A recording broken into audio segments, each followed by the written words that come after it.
As somebody who's been speedrunning the Ratchet and Clank games for pretty much a decade now, I get asked a lot of questions. Like, for example, do you go outside? Or do you clean your apartment? But I also get asked, hey Zem, how would you rank the Ratchet and Clank games? In this video, I'm going to rank them in two separate ways. I'm going to rank them casually, and I'm going to rank them as speed games. So we're going to do one after the other.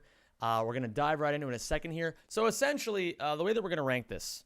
So I'm going to do, the top tier is going to be, you know, we could just do S, A, B, C, D. But I think it'd be more fun to be like godlike.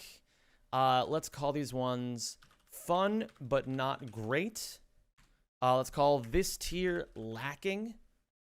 And that'll be like, you know, games that have some good qualities, but aren't, I mean, there's some stuff that's missing. And then this one is going to be poo-poo. And then never played.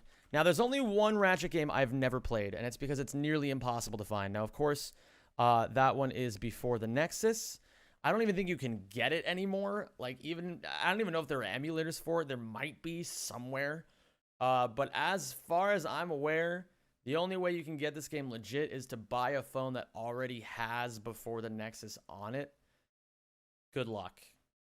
I figured it'd probably be more fun to just go down the line. So again, this is casual. Ratchet and Clank All for One. Now, All for One, I'm going to be real with you. I hate this game. I think this game is terrible. I'm going to put it directly in poo-poo. I actually think it is outright the worst Ratchet game ever made. Now, granted, again, I don't know how bad Before the Nexus is, but as far as all the ones I have played, this one is so bad and so painful that I make this a sub goal from time to time on my Twitch stream just so that people can watch me suffer. And the reason why I don't like it so much, I think it's, I know there's a lot of people who maybe played this game earlier on in their childhoods, and they said, oh, you know, I got to play it with my mom and my dad. I got to play it with, you know, my friends. We could all have fun. It's the only Ratchet game that we could all like cooperate and work together to beat. And I think that's pretty valid. You know, I'm not going to take away from that experience. I just think that this game is just, it's just abysmal. It has nothing that even like makes the Ratchet series special. It has the platforming is so lame. There's no movement options. There's barely any weapons. The levels are really long, really linear, and there's just like, I don't know, you're just doing the same things over and over. You like suck people up in the vacuum, you shoot them over the cliff, you tether on over to them. I feel like it's literally just like somebody said, hey, I really like the game Spelunky, but let's make it bad. I don't know if that analogy holds up. Anyway, moving on. Ratchet and Clank, A Crack in Time. I actually am going to put this in the godlike section, but I'm going to probably put it on the back end of the godlike section. I'm not going to put it as like the front runners. And the reason why I have put it where I've put this, I think that plot-wise, this game is dynamite. I think it's pretty much everything a Ratchet game should strive to be plot-wise. Although the gameplay doesn't always do it for me. I think the music is amazing. I really love the way they try to develop the story of the Lombaxes. I really love the way that they put in the outcast, Alistair Azimuth, or the exiled one, you know, as he's known. I do think that the idea of time travel is a little old hat at this point. I've literally only ever seen two pieces of media in my entire life that have done time travel well. And this is not one of them. I think that, I mean, it works, you know, but I feel like the time travel aspect was more just like, it felt like more of a plot device to get the story to where it wanted to go, rather than something that actually had real significant importance. Does that make sense? I don't know if that makes sense. But regardless, again, I still think that the weapons are super cool. I love the Constructo mod idea. I love the idea of being able to customize and mix and match your weapons together. That's super cool. I wish more Ratchet games did that. And in general, I thought the level designs were fantastic. It has by far the best Clank section in any Ratchet game. And of course, or did I say Ratchet section? I meant to say Clank section. I forget if I said Clank section. It has the best Clank section, in the time puzzles. Those time puzzles are so much fun. They're just super dope. I mean, I hated the planet shooting one, but the time the time puzzles were super dope. So moving on, Ratchet Deadlocked. Now I'm gonna put this one in fun but not great. I think there's some things about Deadlocked that make it not quite like other Ratchet games, which is not necessarily a bad thing, but I think in some ways it doesn't capture that same feel. I think in a lot of ways it tries really, really hard to be super gritty, and sometimes it succeeds. I mean, I think there's some super cool moments for sure. And I like the weapons. I mean, who can hate on the Scorpion Flail? That weapon just kicks so much ass. The Harbinger is out of this world sick. I really like a lot of the side missions. Although I'm not a huge fan of the skill points. I'm not a fan of how many skill points there were per level. I'm not a big fan of no secret bolts. I mean, granted, not every Ratchet game has to be the same. But it felt like the skill points, I get what they were trying to do. You know, they wanted to have, you know, if they're going to scale back on some of the collectibles, then you can add more skill points. And I think some of them are really, really, you know, unique and intriguing and challenging. But some of them are just redundant and annoying. Like, kill 10 enemies using the Frost mod. Kill 10 enemies using the Shock Ravager. Wait, no, that's... Shock Ravager isn't in this game. Kill 10 enemies using the... I don't know. You can basically just supplant any weapon you want. So, like I said, it was a fun game to play, and I really enjoy playing it when I do, but I wouldn't consider it a great Ratchet game. Moving on to Full Frontal Assault. This is obviously going in poo-poo tier, but it is going above All for One. I know this might actually be a bit of a hot button idea. I think a lot of people tend to say, oh, well, at least All for One was a Ratchet game. I'm going to be real with you guys. I don't mind that they tried something different. I really don't. I mean, I don't even mind that they tried something different and it clearly didn't work. This is like a tower defense game, but it's not really a tower defense game. It's like sort of a tower defense game and kind of bad, and they put a very unique spin on the tower defense franchise, and it just didn't work. It's basically just all the future games, but like even worse looking, and the enemies, it's just not fun. It's just not a fun game. There's like 3 or 4 levels. That's it. You can beat it in like 2 to 3 hours. The final boss is the dude from Going Commando. I don't know. I don't feel like I need to say a whole lot about this. Going Commando, speaking of which, this is obviously going in godlike tier. I just think that it is insanely good. Very arguably the best Ratchet game ever. I know a lot of people who feel that way, and I don't necessarily blame them. I feel like this game has it all. It has sick weapons, sick levels, really open worlds, really amazing color palette, great music, really cool enemy diversity. I will say the one thing that I think runs counter to everyone's claims that this game is like a 10 out of 10 is that the bosses kind of suck. I mean, can you even remember a memorable... Or can you even remember like a cool boss fight in this game? I mean, you fight the thug leader like 3 times, and it's never fun. There's like the hidden boss on Uzla. That's pretty cool. But the Protopet, the swamp monster on Uzla. So I think that's like one criticism of the game, but I do think that by and large this game does pretty much everything right. Moving on, going mobile. Believe it or not, I'm actually not going to put this in poo-poo tier. I'm going to put this in lacking. Is that true? Am I really going to put this in lacking? Actually, no, I am going to put this in poo-poo tier. This is just not a great game. It's still better. I would still rather play this than Full Frontal Assault or All for One any time of the day. But obviously, it's a mobile game, so it was already going to be kind of trash. It's just not fun. There's no music at all, aside from like the title screen, I think. Or maybe I'm just thinking of Baldi's Basics. But I think both of them are like that. Regardless, it's actually kind of interesting. You'll see when I judge these as speed games that it's a lot different. But this is just a bad casual game. It really is. Have you ever, if you've played it yourself, you know why. It's just like, I don't know.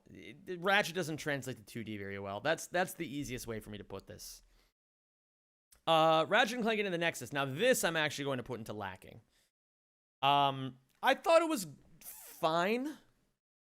It's a fine game. It's fun, I guess. There's a lot about it that's like pretty cool. I don't know. I think that overall it's just too short. You can beat the whole thing in 3 hours if you're really putting your mind to it. And sure, it plays the most like an OG trilogy Ratchet and Clank game. Like, you know, that has a lot of helipack movement, has a lot of like, I don't know. It feels very similar. It feels more similar as a future game than any other future game does to the OG trilogy, which I think makes it, in a way, a bit more nostalgic. But I also think it's just worse than the OG trilogy by a lot. It's really not that close. So, yeah, I'm going to put this in lacking. I think this is a pretty fair placement. Ratchet and Clank PS4. Oh, Ratchet and Clank PS4. Quick disclaimer, I hate this game. I know there's probably going to be a lot of you out there who are like, but Zim, revive the franchise and blah, blah, blah. Sorry, my voice is kind of shot right now. I mean, yeah, it's okay. There's some redeeming qualities, but largely I'm still putting it in poo-poo. I didn't like it at all. It just felt like Rack 1, but worse, honestly. I know, again, like I was saying, there's a lot of people out there who never played Ratchet 1, and they played Ratchet PS4, and they were like, well, yeah, this game's actually pretty dope. And yeah, that's true, and Ratchet 1 is a bit outdated at this point, but I still think that it kind of took everything that I loved about Ratchet 1 and kind of just curb stomped it a little bit. You know what I mean? It was like, oh, well, you know, the Ratchet 1 was a commentary on consumerism, and so you have this greedy CEO, like final boss dude, trying to, I don't know, make an empire of some sort on this new planet. And then meanwhile, in Ratchet PS4, it was like, oh, well, yeah, that's cool and all, but we need to get Dr. Nefarious in here somehow. It felt very forced, and it didn't feel good. It didn't feel well executed. So that's where I'm going to put that. Quest for Booty. I'm going to put this in lacking as well. I'm going to put it underneath Into the Nexus. Again, too short. Too short of a game. The ideas were cool. I wish half the game weren't green. You know what I mean? Like, Morrow Caverns is green. The assault on Hulafar Island is totally green the entire time. I don't know why they went all in on, like, shades of puke green. I mean, it's an okay game. It's just Todd, but worse. I mean, what else can you even say about it? Ratchet and Clank 1. Believe it or not, I'm actually going to put this in fun, but not great. And I'm actually going to probably put it... I'm going to put it below Deadlocked. I've decided. I'm putting it below Deadlocked. I think this game obviously has a place of reverence, because without this game, the series wouldn't exist as it is today. But the game is outdated. It doesn't feel good to play anymore. The tank controls on Ratchet, like, he needs to, like, swivel around the way that, like, you move him. It's a little clunky. The weapon system was good for its time, but has been rapidly outpaced by every other Ratchet game. And the level designs, I mean, they're fun. They're really good, and I like the open worlds. I like the exploration. I like how there's a lot of secrets everywhere. I think that's super cool. But overall, yeah, I don't know. I don't think it really withstands the test of time, for example, as well as going Commando or a Crack in Time does. I really don't think so. Moving on, Rift Apart.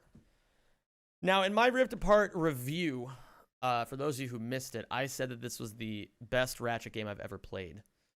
And honestly, I may have changed my mind. Now, granted, to be fair, in the past month since the game has come out, you know, we're still coming out of the pandemic quarantine, so I've basically gone through like 3 mental collapses and you know, a lot of existential crises, and it's made me reflect on a lot of things. I don't know if I would consider Rift Apart the best Ratchet game, and I'll tell you why. The enemy diversity is super lacking, and there's some plot points that really just rub me the wrong way. Like, for example, I know I'm not about to go on some like anti-feminist tirade about like, oh, Rivet got all the cool stuff and Ratchet got railroaded. No, I'm not about to go down one of those tangents.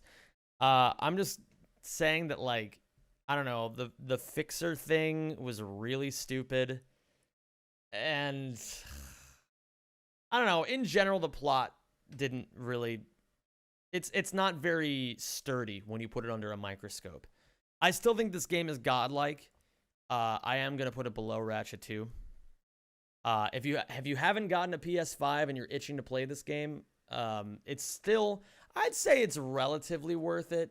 You know, if you're holding out for more PS5 games before you buy one and buy Rift Apart, I think that's relatively reasonable. But yeah, I mean, I still think it's a great game overall, and I think it's a very, very awesome reignition of the series. I really hope that they continue down with this series of Ratchet and Rivet. I hope that they explore a little bit more together. I want to see more coming out of the PS5 series. I really do. I don't think it's the best game anymore. I just think it's still godlike, though. I mean, the levels look incredible. The graphics are out of this world. The weapons are super fun. It's just, yeah, some enemy diversity problems and some plot problems keep it from being the best one in my eyes. Secret Agent Clank. I'm going to be real with you. I expected this game to be terrible. Everyone I had talked to was like, Secret Agent Clank is god-awful. And I'm going to be real with you. I don't think it was that bad. I'm putting it in lacking at the lowest. I mean, obviously it doesn't look good. It doesn't play super fantastically, but there's still some really creative stuff in this game. They tried something really unique, and some of it works, and a lot of it doesn't. But yeah, I still think it's worth a playthrough if you've never played it before.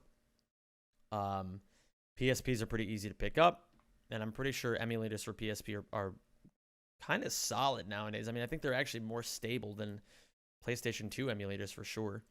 So, yeah, it's worth a playthrough. Size matters. Again, I actually think better than people will tell you. Now for me, I'm kind of deciding whether I want to put this in fun but not great or lacking. I think I might actually throw this in fun but not great. I think that's where I'm going to put it. I'm going to put it just behind Ratchet 1. And the reason I'm putting it there is because I just think there's a lot of really cool stuff in this game. Like, again, I think it suffers from the same problem that Secret Agent Clank does, where because it's on PSP, it doesn't look great, and they kind of had to do what they could with the resources they had. But the weapons are relatively unique, and there's some really fun and interesting sections. There's a lot of cool collectibles and hidden stuff all throughout this game. And in general, you know, it's just pretty fun. As far as a speedrun is concerned, I'll have different opinions. But as a casual game, I think it actually really holds up.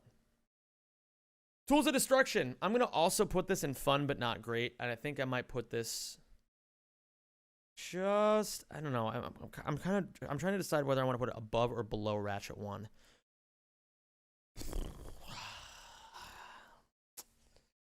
I'm going to say, let's put it below Ratchet 1.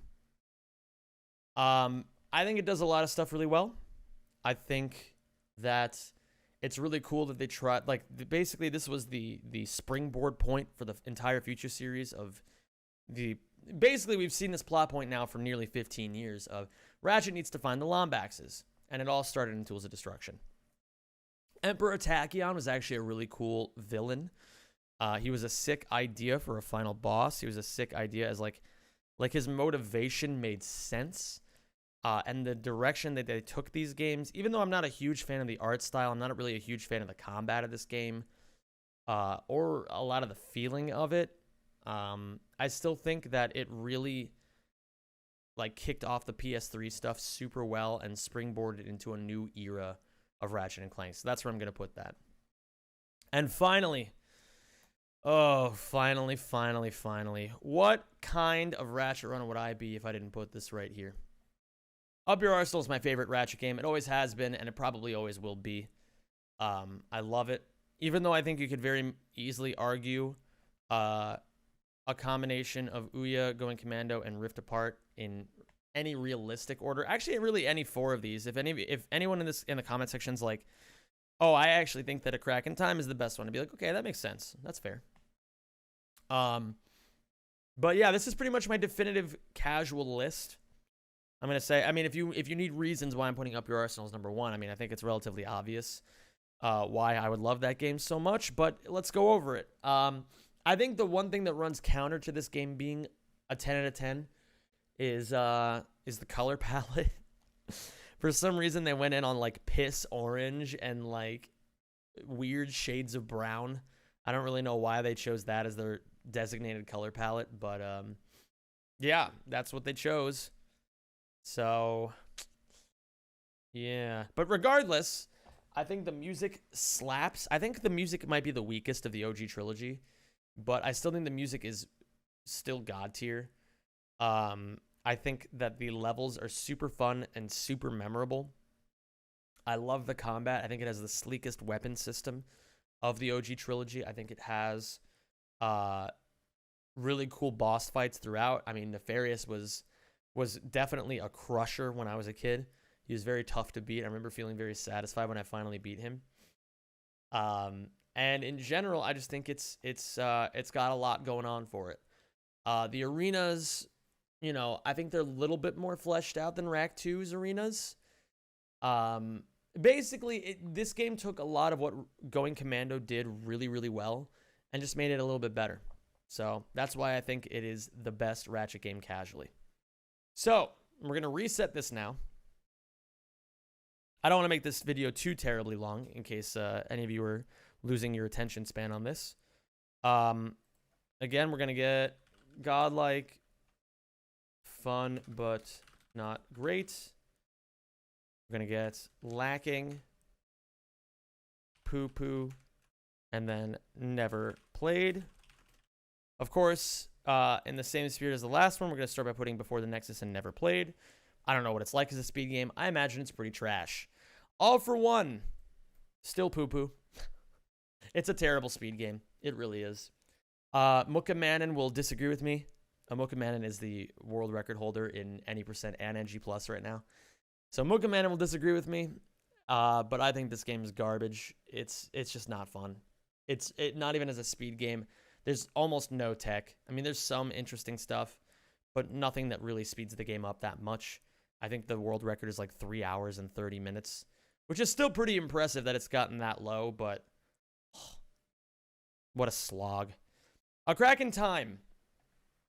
No, I've run A Crack in Time a little bit. I haven't run it all that much, but I've watched a lot of runs of it. And I'm going to say it is in the fun but not great category.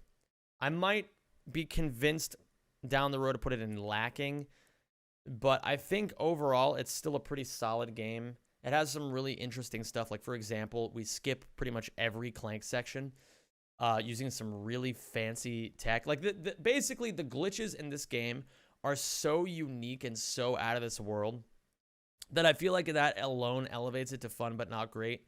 But I also just don't think it has the same, like, oomph that maybe the OG trilogy would have. The movement is a little lacking until you get the hover boots. And, you know, there's some cool stuff throughout, but there's some relatively boring sections. And some sections, I mean, it's just a chill speed game. That's really what it comes down to. It's not a bad speed game. It's not an amazing speed game. It's chill. It's very fun and usually very easy to just pick up, do a couple runs, be like, oh, that was a good way to spend a few hours, and then just, put it down, go about your business. Deadlocked. I'm going to put it probably in the same tier. Maybe. Actually, I'm going to put this... Yeah, I'll leave it here above Aceit. I think Deadlocked is actually relatively sick. It's amazing for individual level speedruns. So, for example, every single mission has a timer built into it. And so if you want to, you can just pick up literally any mission and just try to grind out like for 15 seconds at a time to try to grind out world record.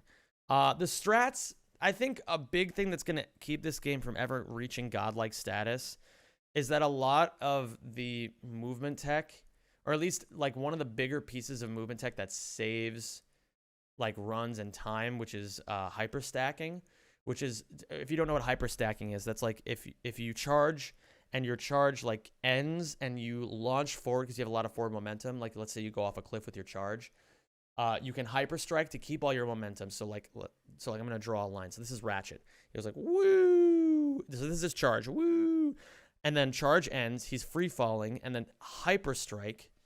You can pause the game mid hyper strike and reset the camera, and then Ratchet will keep his momentum forward, and then you can hyper strike again, and then stack that over and over and over and over, and that's why it's called hyper stacking, hyper strike stacking.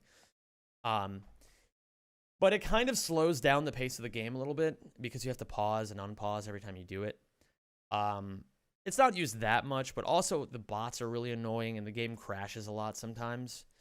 So, it's good, but I don't think I'll ever consider it top tier. Full Frontal Assault. This is obviously going in poo-poo tier as well. I mean, it's pretty decent. I mean, there's some cool stuff in it. I'm not too familiar with the speedrun, but I know it is relatively short. If you're doing New Game Plus, it's like 30, 40 minutes, I think. But if you're doing any percent, it's still really, really long. I think it's like 2 hours, or I don't know how long it is. Maybe it might be a bit shorter than that. I'm not remembering clearly at the moment. But I mean, another benefit of the upgraded weapons, it's just a slog. Going Commando, I'm gonna be real with you. This is the best Ratchet speed game, and it's not really that close. The reason why it's the best is because there is an extreme amount of diversity in every single category. Every category has something unique to it. There is tons of movement tech. There's tons of options. It's still possible that we could be finding strats like a year from now that's going to break this game wide open even more. And I think every category is like at worst a 7 out of 10. So like I'd give any percent like a 7 out of 10 because it's not that interesting. But like NG Plus, all platinum bolts, 100%, max percent, they're all super dope categories with all of them are totally different runs. Totally different. And in general, there's just an extremely high skill ceiling. And so I just think this game's amazing. I really do. I think this game is super, super sick and is, in my opinion, easily the best Ratchet speed game. Going mobile, believe it or not, this game is actually kind of cracked as a speed game. Like, maybe not cracked like Rack 2 level cracked, but not as bad as you would think. It is pretty good overall. It's got some really interesting movement tech. Like, you can do, there's a thing in 2D side-scrolling platformers called zipping, where you kind of like, it's hard to explain zipping in a concise manner, but essentially, like, you take Ratchet and if you're on one side of a wall, you can like zip him to the other side of the wall doing some cool stuff. It's hard to explain, but there is zipping in this game. The game itself is super optimized. I mean, any percent is like 10 minutes at this point. The one big problem, I mean, obviously there's still not that much going on in the game, and also emulators are extremely varied. So for example, like I think this game might be super pay to win. Like, I think if you have like a super powerful computer, your emulator will probably run better, but I don't even know if that's true. For example, the only two runners who have ever run the game like that seriously are Insomniac Nintendo and Mobius. And Mobius's emulator was operating like a full minute faster, I think it was. I could be wrong on those numbers, but I remember people saying that Mobius's emulator was running super fast. And IN, who's still like a monster at the game and still has the world record, but apparently like he was just like operating at this extreme deficit. Like a minute deficit in a 10-minute category is catastrophic. So I don't really know if that'll ever stabilize. I don't know what's going on with that, but yeah. Into the Nexus. I think Into the Nexus also goes in lacking. There is some pretty cool stuff in it. For example, there's Out of Bounds. There's a lot of Out of Bounds. You can use the Nightmare box to clip out of bounds as well. There's some, I don't know, pretty fluid pack movement you can do. You can do some charge boot stuff. At least I think there's charge boot. No, there is no charge boot stuff. Am I crazy? What the hell is going on in the Nexus? There's no charge boots, right? I'm not insane. Yeah, I don't think there is. I hope there isn't, because now I'm going to sound like an idiot regardless. Anyway, the point is, just similar to how, as a casual game, it's like the OG trilogy, but worse. Same sort of thing within a Nexus. It's like an OG trilogy game, but really nothing that crazy going on in it. I would still recommend it if you're looking for a game that's like the OG trilogy, but not as explored, and not as crazy. Well, I shouldn't say not as explored, but it hasn't been historically as competitive, and is still pretty similar in feeling and play style. I would say Nexus is a pretty good pickup. But overall, I wouldn't really place it that high on the actual tier of speed games. Now, Rack PS4, I gave this a poo-poo tier as a casual game, but as a speed game, I'm actually going to put it up here. It's super dope. I'm not going to lie. It's actually super dope. There's some really wild stuff. They get through this game like so fast, and in a completely different way than Ratchet 1 is broken. So it's actually super interesting. I like it a lot. I think I can't wait to pick this up myself. But overall, I just think it's a really cool speed game to watch. And certainly it'll probably be very fun to play.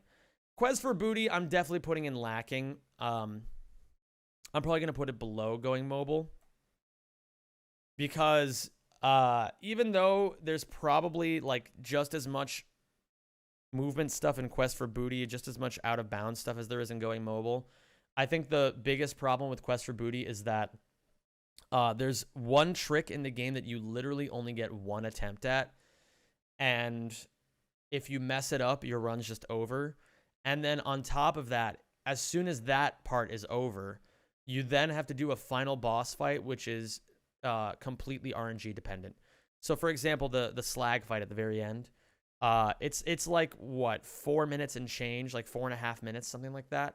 You can get to 3.5 minutes playing absolutely. You can even get to 4 minutes into the level playing absolutely perfectly. And then if slag doesn't give you good RNG, you just lose the run. So what I mean is, at the final section, slag can give you 1 of 3 attacks, and you need him to give you the attack where he swings his sword at you. Otherwise, he won't come to you from where he is, and you can't kill him. So there will be situations where you're just waiting and waiting and waiting for him to do that attack, and you just lose your entire run like that. Like, I had multiple runs that were like on really like crazy world record. Well, maybe not really crazy, but I had multiple runs that were on world record pace. And then I would get like 17th try slag.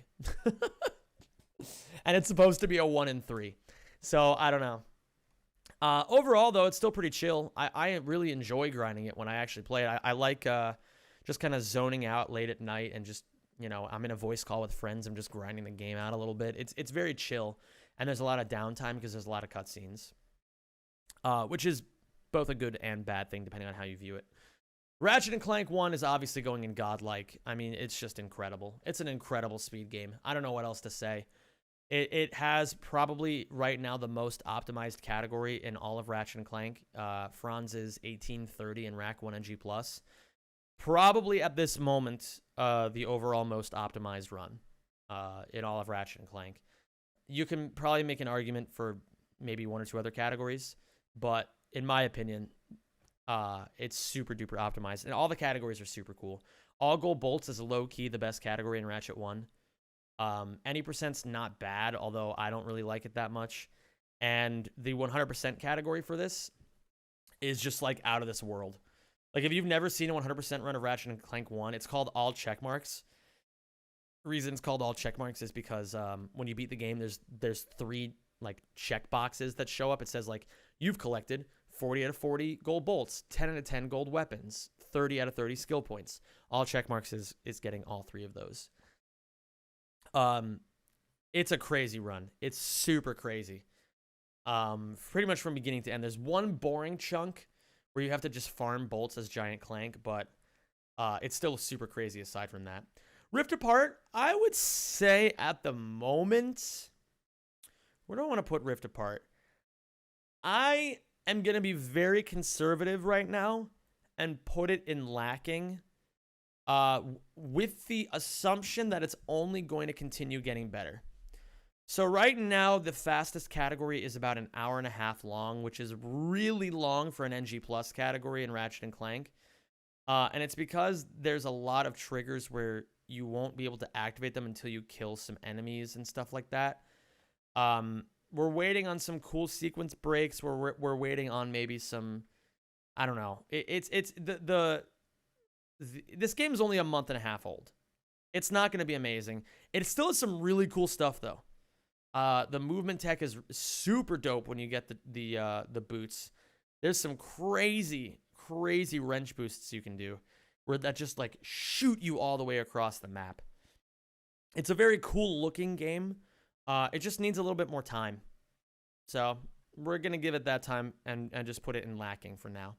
Secret Agent Clank. It's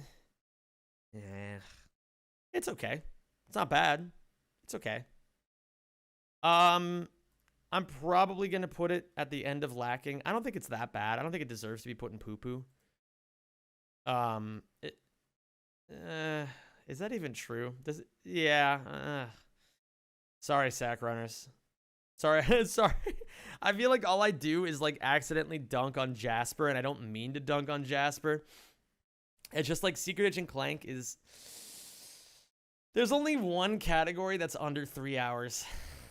I think. Maybe like 2. I don't quite remember 100%. But regardless, it's not the greatest speed game you'll ever see in your life. Size Matters, believe it or not, is actually pretty good. I'm going to put it in fun, but not great. I'm going to put it below crack and time. There's some super dope stuff. Although there is some stuff that is a little soul crushing. For example, Bird, the Pokitaru, like, Bird, wouldn't call it a proxy, wouldn't call it, I don't know, there's a strat where you skip all of Pokitaru by, like, hopping on a bird and hyper striking on it and using it to jump over to the end of the level. But if you mess it up, it's, like, super reset heavy. There's a lot of stuff in this game, in this game that's super reset heavy. But there's also some super dope stuff. So I think that by and large, it's a much better speed game than people expect it to be.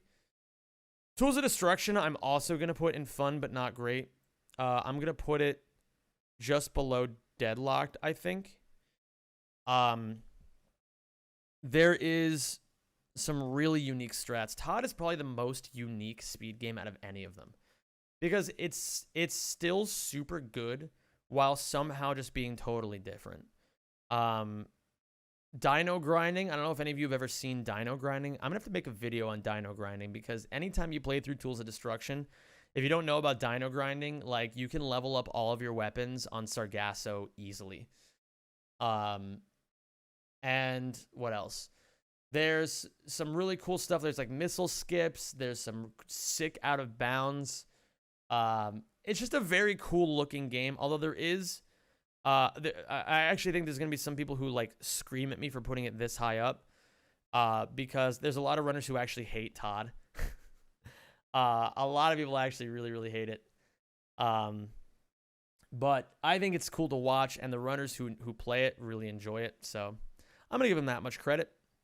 And finally, Up Your Arsenals is also going to be put into Godlike. I think it's actually the worst of the OG trilogy as far as speed games go, because Ouya NG Plus no QE is like a 9.5 out of 10 category. It's got like a couple things that are not so great about it right now. Mostly Marcadia still being really, really long after all these years. But by and large, that category is like nearly perfect. But that's the only Ouya category that's really that good. Any percent is really difficult and not that fun. All titanium bolts is even more difficult and only a little bit more fun. 100% is super difficult and not fun at all. So it has crazy movement ceilings. It has like you are literally only bound by how fast your fingers can move, which is sick, but still not perfect. So I think if I were to change anything, I may actually put Rack PS4 up there, but I don't know if I would actually do that right now. I have to kind of dig into it a little bit more before I do that. But I think this is going to be my definitive tier list for speed games. So yeah, that about covers it. This video was a little longer than I wanted it to be, but I did make this a sub goal, and so I wanted to give you all this content. And now finally, as a little bit of an outro, I just want to say if you enjoyed this video, please feel free to follow or to subscribe to the channel. You can ring the notification bell if you want. You can follow me on Twitch, on Twitter. All the links are down in the description below.